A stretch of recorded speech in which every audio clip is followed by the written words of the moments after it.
Okay, hi kelas.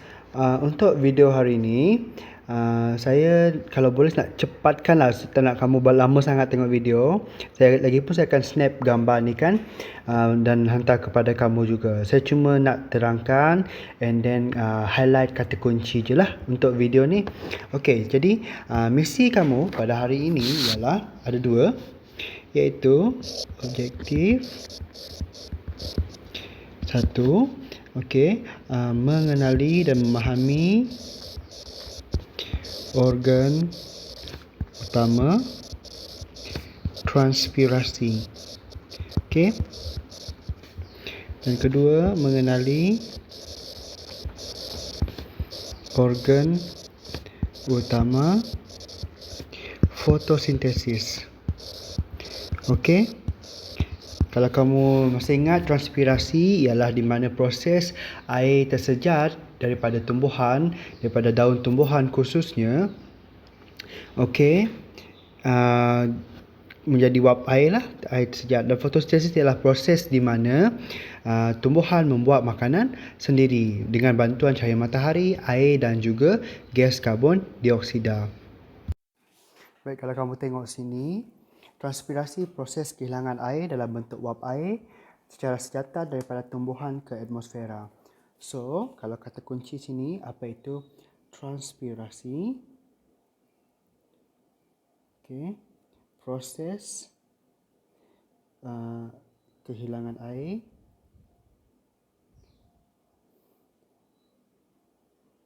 lagi dalam bentuk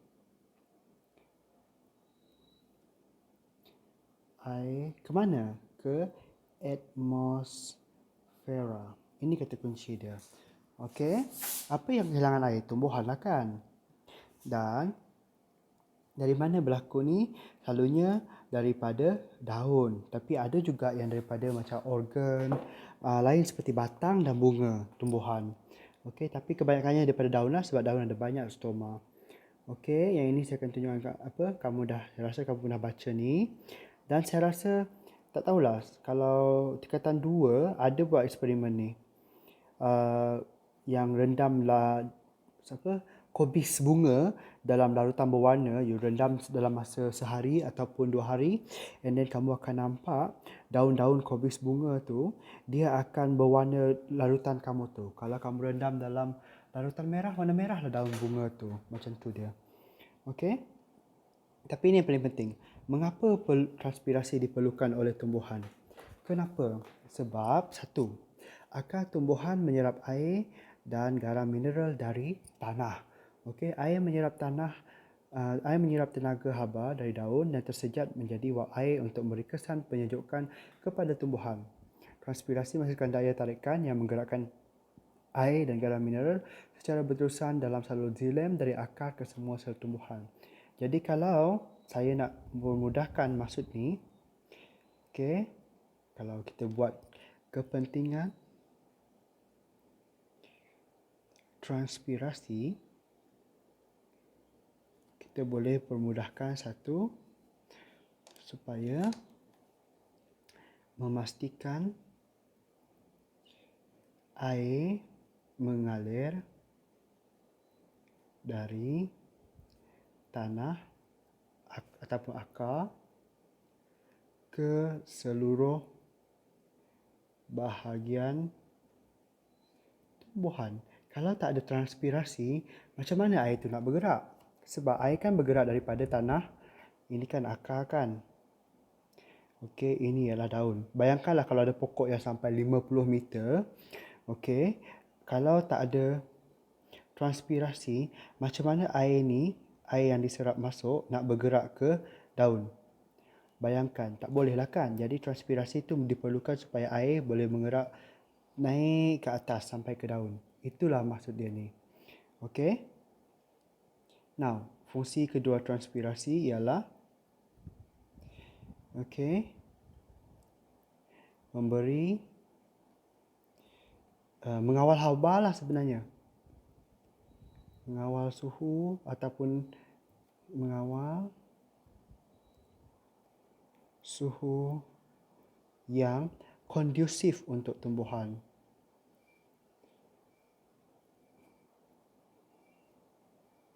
Okey, supaya dalaman dia tak terlalu panas. Kalau panas kering sangat nanti mati juga tumbuhan tu kan. Dan yang ketiga, daya tarikan, itu yang ketiga juga tadi. Baik, satu lagi, supaya garam mineral dari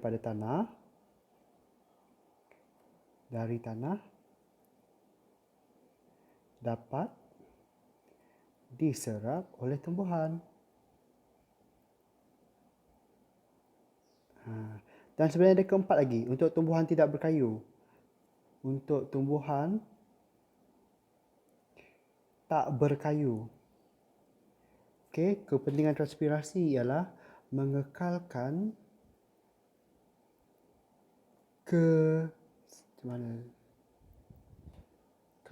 kesegahan tumbuhan. Tahu kesegahan? Kesegahan ialah supaya tumbuhan tu tak layu.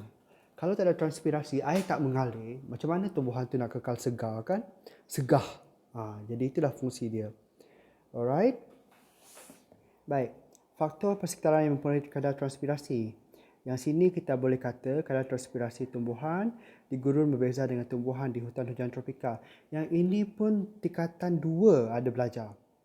Dan sini pula ada soalan. Adakah persekitaran yang tercemar mempengaruhi kadar transpirasi? What do you think? Adakah sebab persekitaran tu kotor, transpirasi lagi cepat ke lambat? Macam tu. Itu kamu kena fikir. Tapi yang sudah tentunya transpirasi dipengaruhi oleh 4 benda, iaitu keamatan cahaya, kelembapan relatif udara, pergerakan udara dan suhu.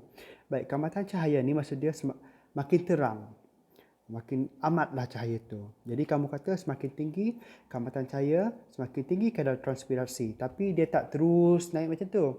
Ada satu bahagian, ada satu tahap nanti transpirasi tu, biarpun cahaya itu makin terang, tapi transpirasi tak bertambah, tak meningkat pun.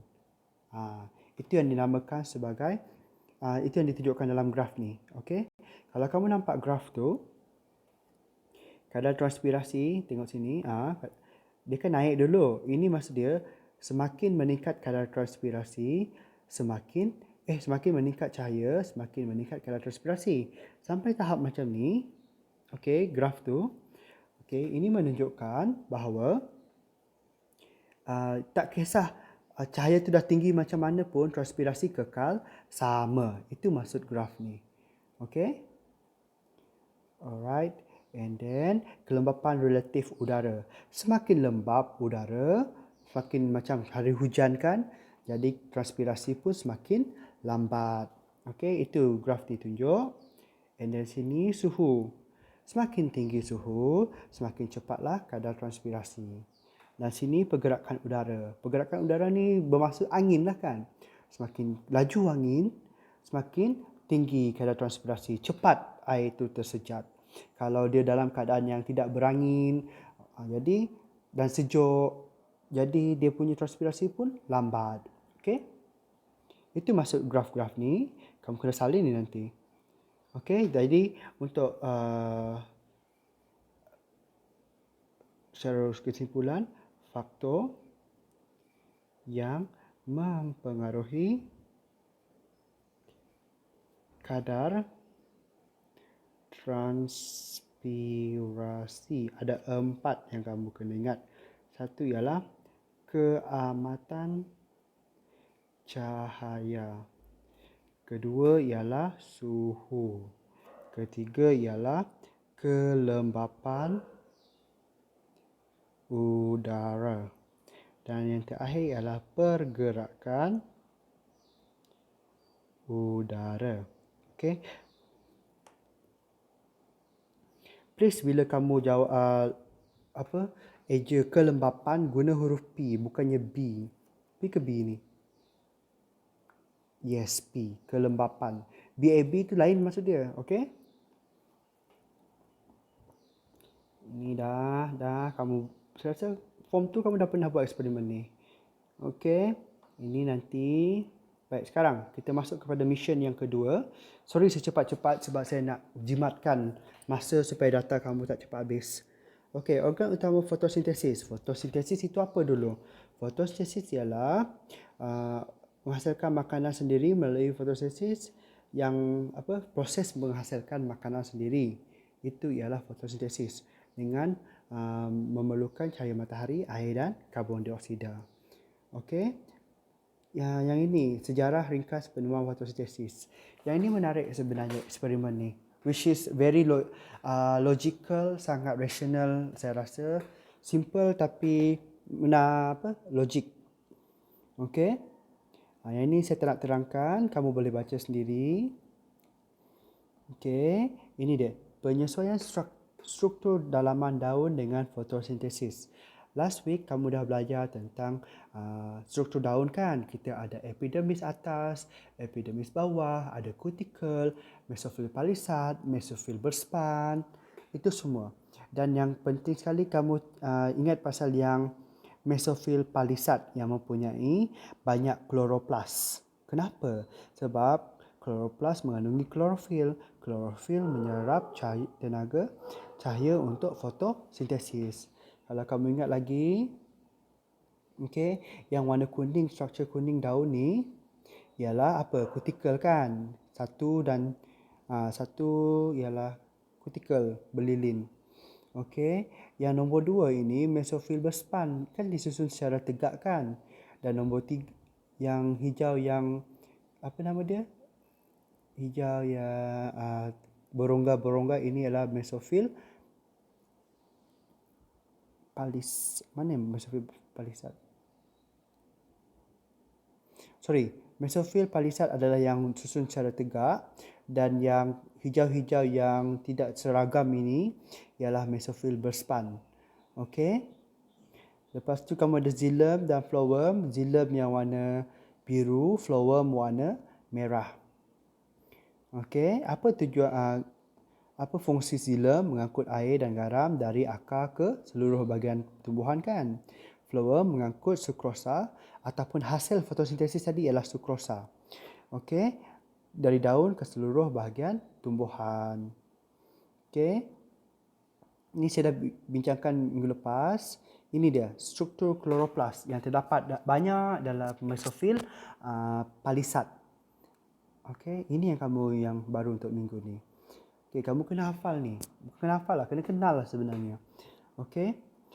Apa itu tilakoid? Tengok tilakoid ni. Okey, tilakoid ialah bahagian yang kecilkan dulu. Besar sangat ni. Itu.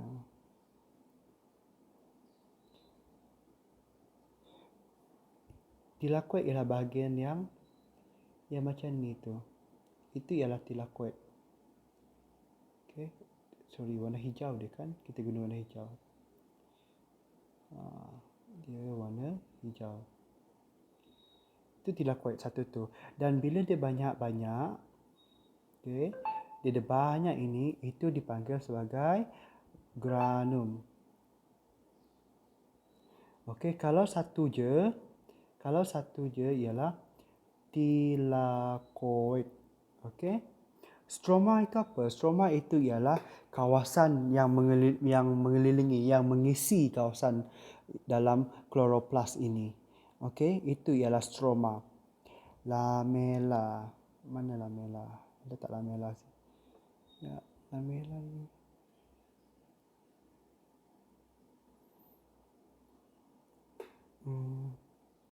Baik, lamela ini ialah, kalau kamu perasan, ada yang okey, kalau saya lukis sini, kita ada, nampak ke ni sebenarnya? Inilah besar sikit. Okey, kita ada banyak, okey, apa nama ni tadi? Granum. Satu granum. Kita ada dua granum. Okey, kalau kamu perasan, ada benda yang menyambungkan mereka ini. Ini dinamakan sebagai lamela. Okey, kalau kamu nampak ada yang menyambungkan gambar ni. Okey, itu ialah lamela. Seterusnya ialah membran dalam. Okey, membran dalam dan membran luar. Alright. Okey. Tengok sini apa itu tilakoid, granum, stroma. Baik, tilakoid kantong berbentuk cakra yang mengandungi klorofil. Ni tadilah kan? Kalau satu ni je tadi, macam ni tadi, itu ialah tilakoid. Okey. Mengenai klorofil, di membran tilakoid terdapat pigmen fotosintesis yang memerangkap tenaga cahaya matahari. Tindak balas bersandarkan cahaya akan berlaku di dalam tilakoid. Apa itu tindak balas bersandarkan cahaya? Nanti kita tengok apa benda tu. Okey, granum. Banyak-banyak tadi. And stroma, bendalai tidak berwarna yang mengelilingi granum. Okey, di dalam kloroplas. Okey, granum. Tak nampak kan sini? Okey. Stroma. Stroma tak nampak. Tapi kamu tahu dia adalah bendalai yang mengisi dalam kloroplas tu. Itu ialah stroma. Okey.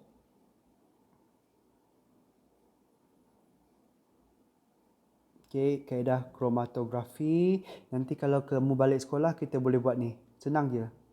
Okey, kaedah kromatografi dapat digunakan untuk memisahkan pigmen fotosintesis dalam daun. Okey. Kaedah kromatografi merupakan satu teknik memisahkan komponen-komponen suatu campuran berdasarkan perbezaan ketelarutan komponen suatu campuran itu di dalam pelarut yang tertentu. Okey.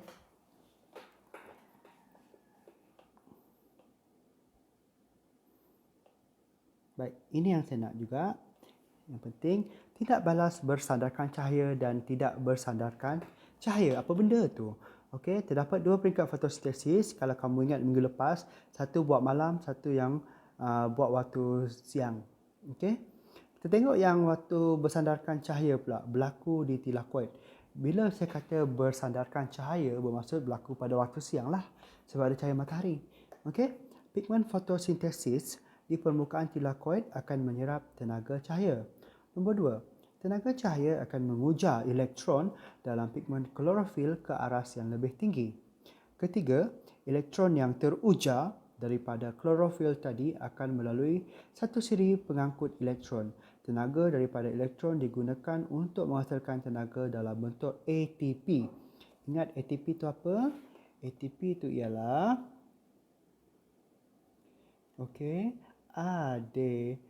adenosin triphosphate. Okey, itu ialah ATP. Elektron ini akhirnya akan diterima oleh penerima elektron terakhir iaitu NADP. NADP seterusnya bergabung dengan H+. Okey, daripada fotolisis dan membentuk NADPH yang merupakan suatu ejen penurunan. Pigmen molekul klorofil menarik elektron daripada air melalui fotolisis untuk kembali stabil.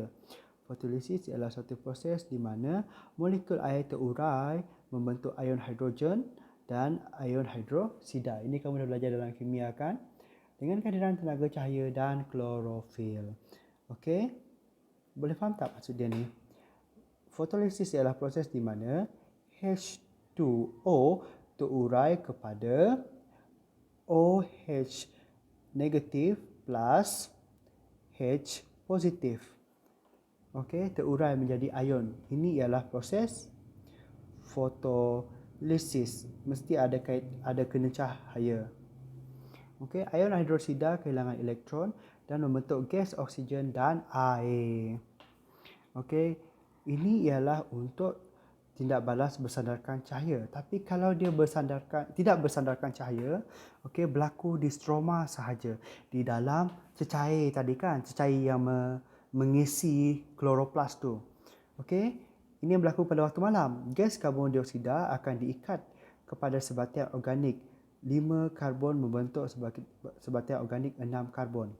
NADPH dan ATP dari tindak balas cahaya akan menurunkan sebatian organik ini kepada monomer glukosa. Monomer glukosa terkondensasi untuk membentuk molekul kanji.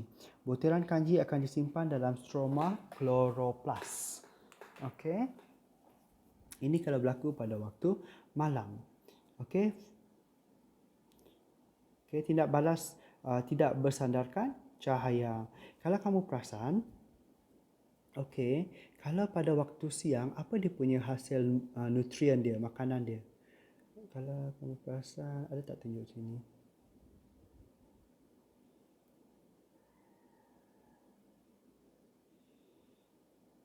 Okey, sini dia kata tenaga dalam bentuk ATP. Itu untuk waktu siang, tenaga dalam bentuk ATP. Salah, bukan. Okey, sini dia kata, tengok problem ni, mengangkut sukrosa yang dihasilkan melalui fotosintesis. Ini yang bersandarkan cahaya. Jadi, waktu bersandarkan cahaya, fotosintesis, sukrosa dihasilkan. Tetapi kalau pada waktu malam, kalau kamu tengok sini, butiran kanji akan disimpan pada nombor 3 ni. Butiran kanji yang dihasilkan. Okey? Baik. Dan tindak balas keseluruhan fotosintesis dapat diwakili oleh persamaan kimia berikut. Okey, 12H2O, ini air, tambah 6 CO2. Okey, dan tenaga cahaya bawah dia dengan ada klorofil menjadi glukosa, oksigen tambah air. Okey. Dan mesti kamu tertanya-tanya apa benda NADP tadi. Itu dia nama dia. Nicotinamida adenina dinukleotida fosfat. Okey? Apa benda tu? Koenzim dalam sel yang digunakan untuk pembawa hidrogen. Dalam proses fotosintesis, NADP tadi ialah ejen pengoksidaan yang menerima ion hidrogen semasa tindak balas bersandarkan cahaya, manakala NADPH sebagai ejen penurunan dalam tindak balas tidak bersandarkan cahaya. Okey. Baik, kalau kamu tengok dia punya sini, persamaan dan perbezaan tindak balas bersandarkan cahaya dan tidak bersandarkan cahaya. Kalau kamu tengok persamaan mereka warna biru ni berlaku dalam kloroplas. Yang bersandarkan cahaya tadi, dia ada melibatkan granum ataupun thylakoid. Tapi yang untuk tidak bersandarkan cahaya, ia melibatkan stroma, iaitu yang cecair di dalam kloroplas tu. Okey. Kedua, persamaan mereka ialah dimangkin oleh enzim. Enzim apa tadi? Ini dia tadi kan. NADP tu, koenzim tu. Alright. Baik, perbezaan mereka untuk yang bersandarkan cahaya menghasilkan molekul ATP. Itu tenaga ATP. Tindak balas thylakoid. Itu beza tadi. Melibatkan fotolisis air. Bahan tindak balas air, hasil tindak balas gas oksigen dan molekul air. Ada 4 kalau untuk tindak balas bersandarkan cahaya. Dan tidak bersandarkan cahaya, dia menggunakan molekul ATP. Okey? Kalau siang dia menghasilkan molekul ATP, kalau malam dia menggunakan molekul ATP. Lepas tu tapak tindak balas ialah stroma, bahan tindak balas ialah gas karbon dioksida, hasil tindak balas ialah glukosa. Kalau kamu perasan, beza dia untuk siang, bahan tindak balas dia ialah air dan hasil tindak balas ialah gas oksigen. Tapi kalau untuk waktu malam, bahan tindak balas ialah gas karbon dioksida, hasil tindak balas ialah glukosa. Okey. Dan pada waktu malam melibatkan penurunan gas karbon dioksida. Kamu akan belajar dalam kimia pengoksidaan dan penurunan. Okey, pengoksidaan ialah di mana suatu molekul itu menerima molekul oksigen. Penurunan ialah di mana dia kehilangan oksigen. Itu penurunan. Alright. Baik, saya rasa itu sahaja dulu. Banyak sangat ni. Faktor tu kita boleh tengok minggu depan ataupun another video saya akan buat. Saya rasa itu saja. Nanti saya akan post ni untuk kamu punya nota. Alright. Itu saja. Thank you. Bye.